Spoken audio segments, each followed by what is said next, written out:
بار آمد زمرم باد یک سالی دیگر بگذشت تمامی زندگی آهسته از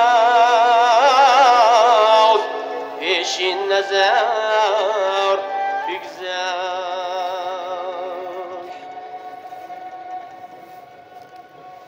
به مثلی گوشت ناخن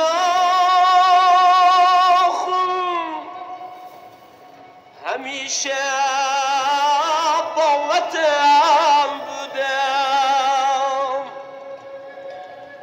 اگرچه نصف عمری بهترینم در سفر بگذشت اگرچه نصف عمری بهترینم در سفر بگذشت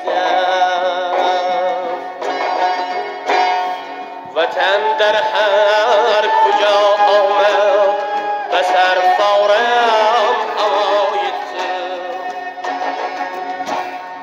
من از آن سوی اقیانوس بشنیدم صدای تو اگرچه بین ما طوفان موج بها بودم ولی آمد به گوشی من صدای رودهای تو ولی آمد به گوشی من صدای رودهای تو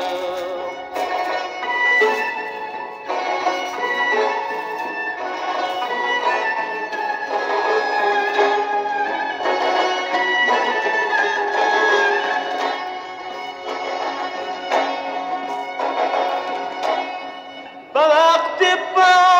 بازگشتن چون رسیدم بر حدودت من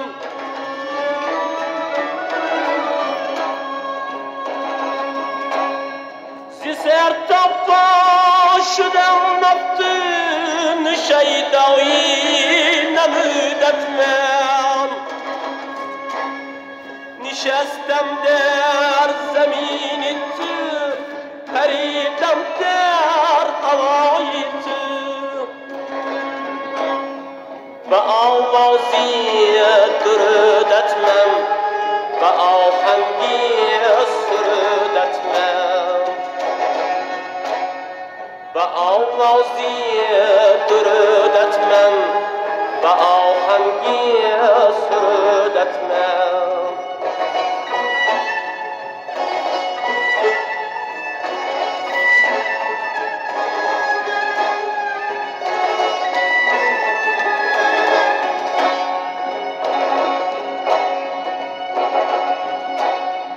اگرچه بارها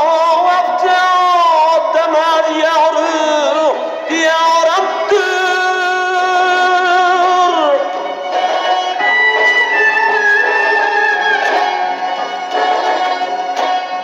به سیاهی مرا کردم گرچه دوستان مشهور ولی من در همه جا در